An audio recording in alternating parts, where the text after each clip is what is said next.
Antes de você nascer, algo já estava em movimento. Antes do seu primeiro pensamento consciente, algo já estava sendo preparado. Antes mesmo do seu nome existir, o passado já deixava marcas. Existe uma ideia confortável de que começamos do zero. Uma vida nova, uma mente vazia, uma história sem antecedentes. Mas isso nunca foi totalmente verdade. Cada ser humano nasce em uma linha contínua de eventos, escolhas e sobrevivências. Guerras atravessadas, fomes suportadas, perdas que nunca foram totalmente superadas, vitórias que custaram mais do que se imagina. Nada disso desaparece simplesmente. Às vezes o passado não se apresenta como uma lembrança clara. Ele surge como um desconforto sem causa aparente, como uma intuição repentina, como um medo que não foi aprendido, ou como uma força que parece não ter origem. A pergunta não é se o passado terminou, a pergunta é se ele realmente ficou para trás.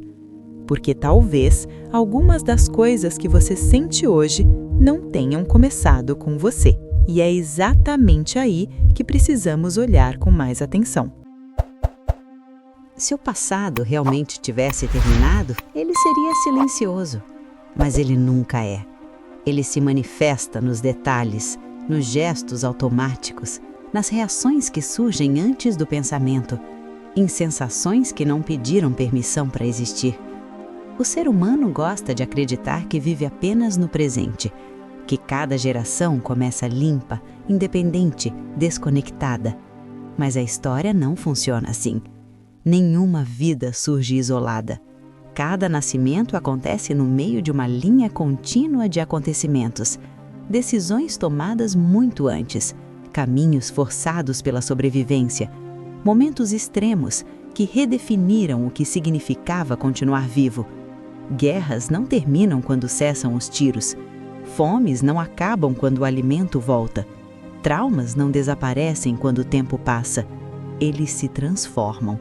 Às vezes em silêncio, às vezes em comportamentos repetidos, às vezes em medos que parecem não ter causa, ou em impulsos que desafiam qualquer explicação lógica.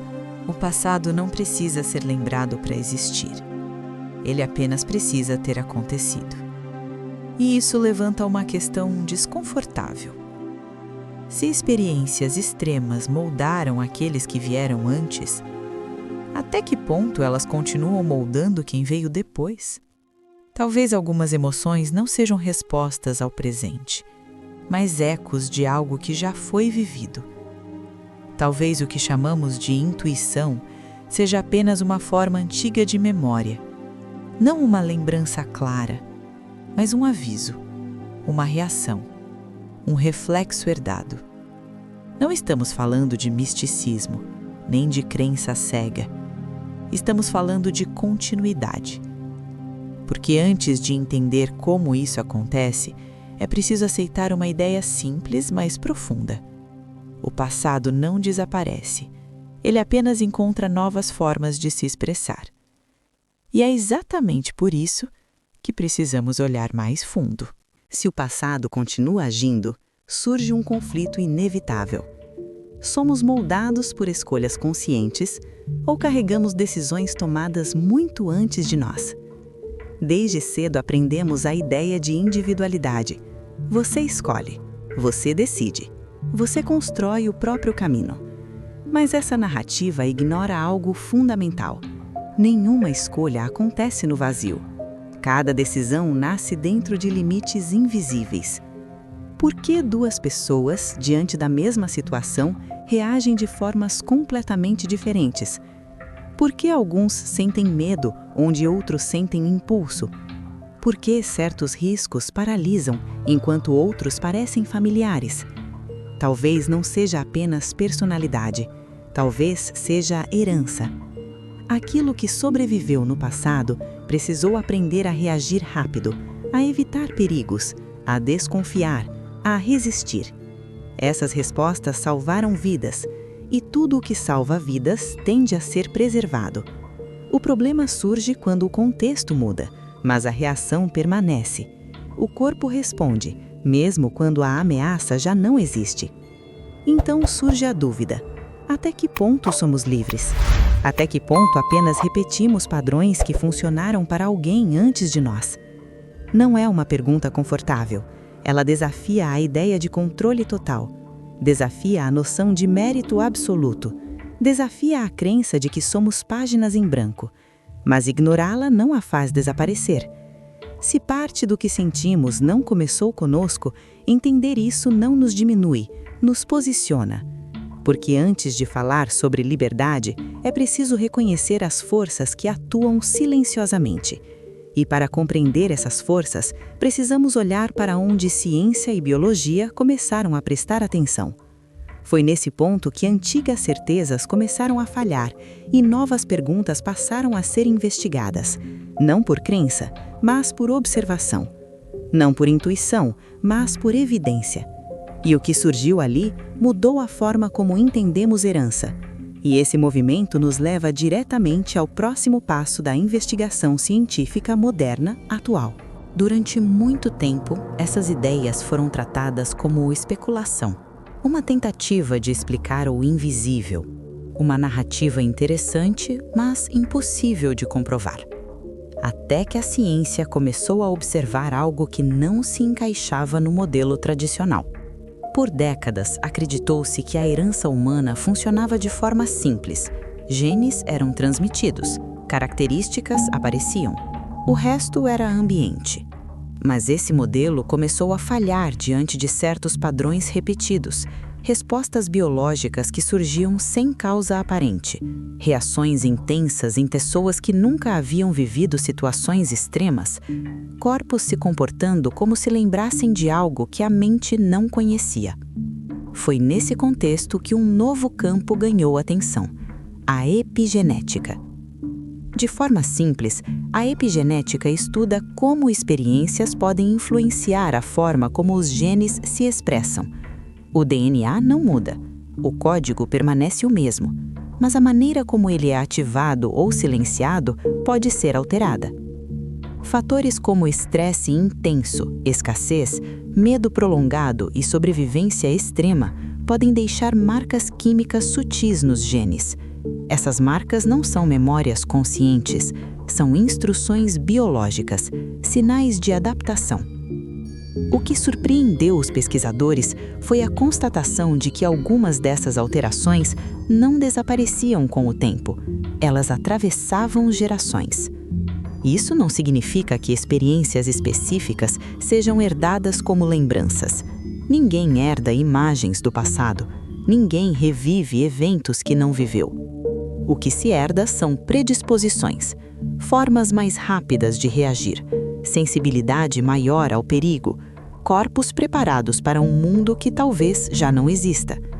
A ciência não estava falando de destino, nem de determinismo absoluto. Estava revelando algo mais sutil. O passado não escreve o futuro, mas pode influenciar o ponto de partida. E quando esse ponto de partida é reconhecido, algo fundamental muda na forma como entendemos comportamento, emoção e escolha. Esse foi apenas o começo, porque ao olhar mais de perto, os pesquisadores encontraram evidências que tornaram impossível ignorar essa conexão. E é exatamente isso que precisamos observar agora. Quando a epigenética deixou o campo teórico, ela entrou em territórios onde os dados falavam mais alto do que qualquer hipótese. Pesquisadores começaram a observar grupos específicos, não indivíduos isolados, mas descendentes diretos de pessoas expostas a eventos extremos.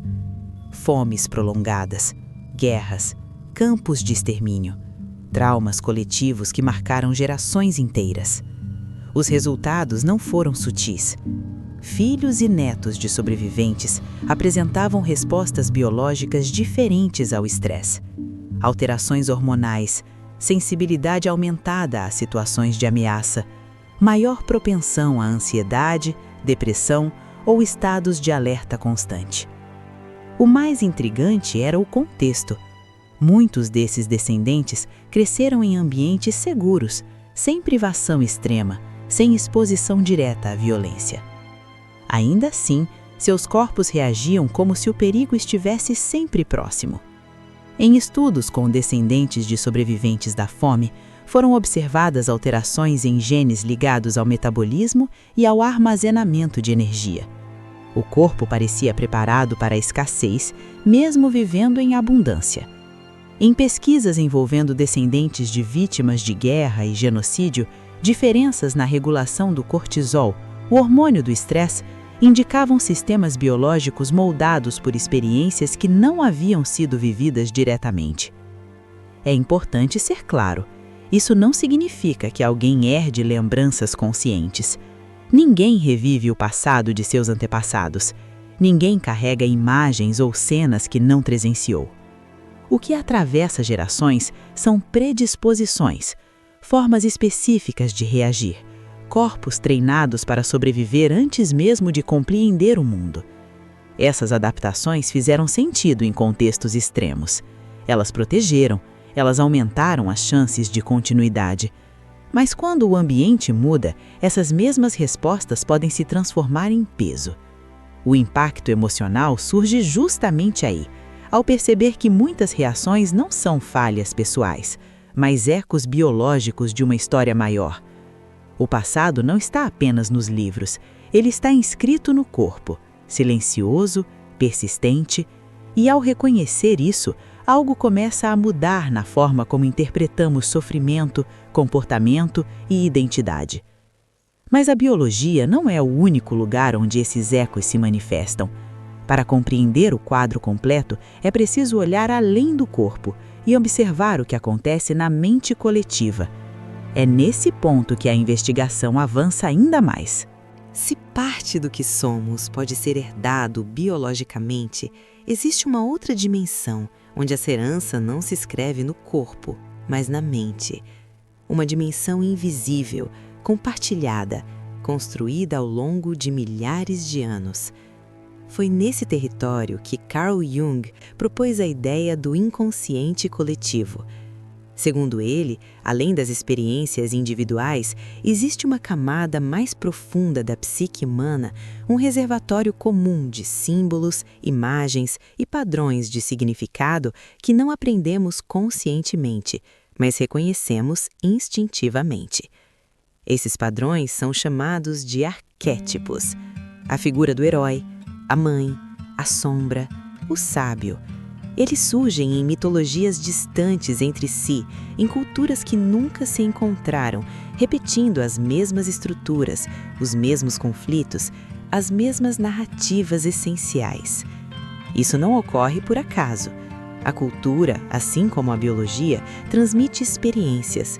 Histórias, rituais, crenças e valores funcionam como veículos de memória coletiva, preservando não apenas conhecimento, mas também medo, esperança, culpa e propósito. Traumas coletivos deixam marcas profundas nesse tecido invisível. Guerras, escravidão, fome, exílio. Mesmo quando não vividos diretamente, esses eventos moldam identidades sociais, comportamentos e visões de mundo que atravessam gerações. Nesse ponto, ciência, psicologia e filosofia começam a se encontrar. A biologia explica predisposições, a psicologia observa padrões mentais, a filosofia questiona o significado. Talvez não herdemos memórias no sentido literal, mas herdamos narrativas internas, mapas simbólicos que orientam nossas escolhas, nossos medos e nossa busca por sentido.